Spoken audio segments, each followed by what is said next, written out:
থাইল্যান্ডের রাস্তায় মাঝে মাঝে এমন কিছু জিনিস চোখে পড়ে যা দেখলে সত্যি অবাক হতে হয়। মনে প্রশ্ন জাগে, আরে এটা কি হচ্ছে? চলুন আজ সেই রকমই একটা রহস্যের গভীরে যাওয়া যাক। একবার শুধু ভাবুন তো, রেস্তোরাঁয় এদের জন্য আলাদা করে খাবার অর্ডার করা হচ্ছে, প্লেনে আস্ত একটা সিট বুক করা হচ্ছে, এমনকি পরানো হচ্ছে নামিদামি ডিজাইনারদের পোশাক। মনে হবে যেন কোনো জ্যান্ত শিশু। কিন্তু আসল কথা কি জানেন? এরা তো মানুষ নয়, এরা শুধুই পুতুল। তাহলে স্বাভাবিকভাবেই প্রশ্ন ওঠে, এরা আসলে কি? কেন এদের সাথে এমন করা হয়? ঠিক এই অদ্ভুত রহস্যটাই আমরা আজ খুঁজে বের করব। আচ্ছা, তাহলে চলুন এই রহস্যময় পুতুলগুলোর পরিচয়টা জেনে নেওয়া যাক। থাইল্যান্ডে এদেরকে ডাকা হয় শিশু দেবতা বলে, আর স্থানীয় ভাষায় এর নাম হল লুকথেপ। এই যে লুকথেপ শব্দটা, এর মানে হল শিশু দেবতা।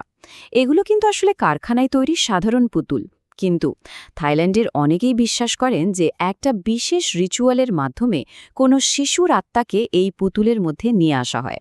আর তাদের ধারণা, এই আত্মাই নাকি মালিকের জীবনে সৌভাগ্য আর সমৃদ্ধি নিয়ে আসে। দেখুন, এই ব্যাপারটা বোঝা কিন্তু খুব জরুরি। লুকথেপের সাথে এর একটা পুরনো ভার্সন, যার নাম কুমানথং, তার একটা বড় পার্থক্য আছে। কুমানথং অনেক পুরনো একটা বিশ্বাস, যার সাথে তন্ত্রমন্ত্র আর বেশ কিছু ভয়ঙ্কর জিনিসের সম্পর্ক ছিল। আর লুকথেপ হল তারই একটা আধুনিক, বলতে পারেন অনেক বেশি কমার্শিয়াল আর নিরীহ রূপ। এটার মূল উদ্দেশ্যই হল ভাগ্য ফেরানো, আর বিশ্বাস করা হয় যে এর ভেতরে একটা ভালো আত্মা থাকে।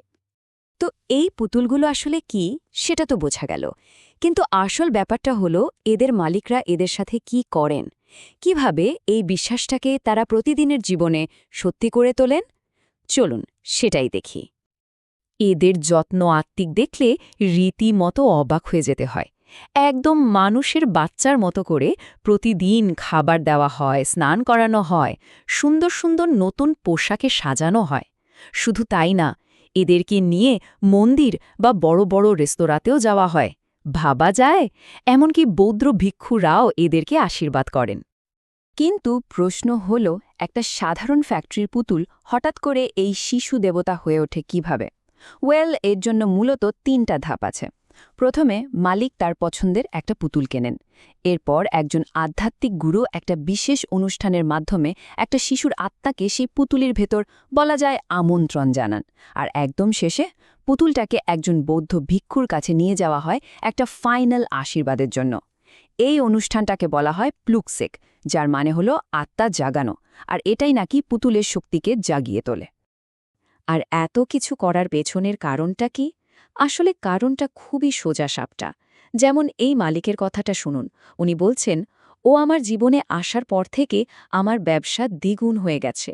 ও আমার সৌভাগ্যের প্রতীক, আমার সন্তান। এই যে গভীর বিশ্বাস, এটাই কিন্তু পুরো ব্যাপারটার আসল চালিকা শক্তি। এখন মনে প্রশ্ন আসতেই পারে যে, আচ্ছা, হঠাৎ করে এমন একটা প্রথা এত জনপ্রিয় হয়ে উঠল কিভাবে? এর উৎসটা ঠিক কোথায়?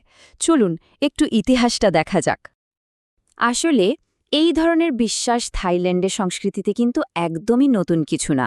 ওদের একটা খুব পুরনো লোক বিশ্বাস আছে, যাকে বলে সর্বপ্রাণবাদ বা অ্যানিমিজম। মানে ওরা বিশ্বাস করে যে যে কোনো জড় বস্তুর মধ্যেই আত্মা থাকতে পারে, সেটা গাছ হোক বা পাথর। লুকথেপের এই আইডিয়াটা মূলত সেই পুরনো বিশ্বাসেরই একটা মডার্ন রূপ। এই টাইমলাইনটা দেখলে পুরো বিষয়টা আরও পরিষ্কার হয়ে যাবে।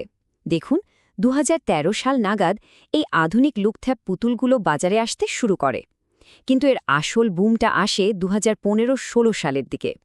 তখন দেশের অর্থনীতি খুব একটা ভালো যাচ্ছিল না, আর ঠিক সেই সময়েই কয়েকজন নামকরা সেলিব্রিটি এটাকে সৌভাগ্যের প্রতীক হিসেবে সবার সামনে তুলে ধরেন। আর ব্যাস, তারপর থেকেই এর জনপ্রিয়তা আকাশ ছোঁয়া। তবে ভাবলে ভুল হবে যে এই ব্যাপারটা নিয়ে পুরো থাইল্যান্ড একমত, একদমই না। এটা একদিকে যেমন একটা গভীর বিশ্বাস, ঠিক তেমনি অন্যদিকে এটা জন্ম দিয়েছে বিশাল এক বাণিজ্য আর মারাত্মক বিতর্কের। আর এই বিশ্বাসকে ঘিরে যে কি বিশাল একটা অর্থনীতি তৈরি হয়েছে, সেটা এই টেবিলটা দেখলেই বোঝা যায়। একটা পুতুলের দাম, ভাবুন, $1000ও ছাড়িয়ে যেতে পারে। এখানেই শেষ নয়, এদের পোশাক, রেস্টুরেন্টের বিল, এমনকি প্লেনের টিকিটের জন্য কিন্তু একজন প্রাপ্তবয়স্ক মানুষের মতনই পুরো ভাড়া দিতে হয়। মানে এটা এখন রীতিমতো একটা ছোটখাটো ইন্ডাস্ট্রি। সমাজের প্রতিক্রিয়াটা কিন্তু বেশ ইন্টারেস্টিং, আর এই চার্টটা সেটাই দেখাচ্ছে।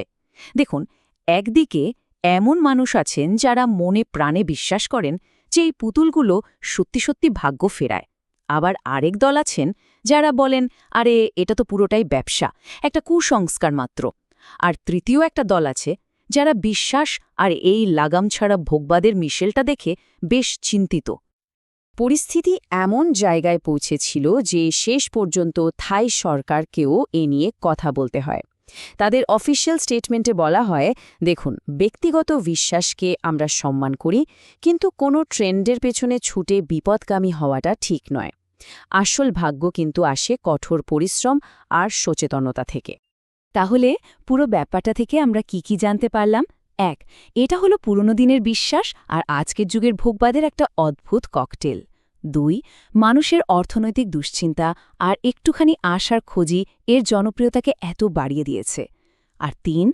যারা বিশ্বাস করেন তাদের জন্য এটা মানসিক শান্তির একটা দারুণ উপায় হলেও এটা কিন্তু একই সাথে একটা বিশাল বিতর্কেরও জন্ম দিয়েছে।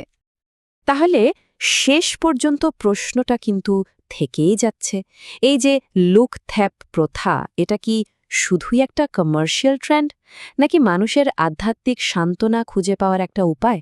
অথবা হতে পারে দুটোই সত্যি? ব্যাপারটা কিন্তু বেশ ভাবার মতো, তাই না?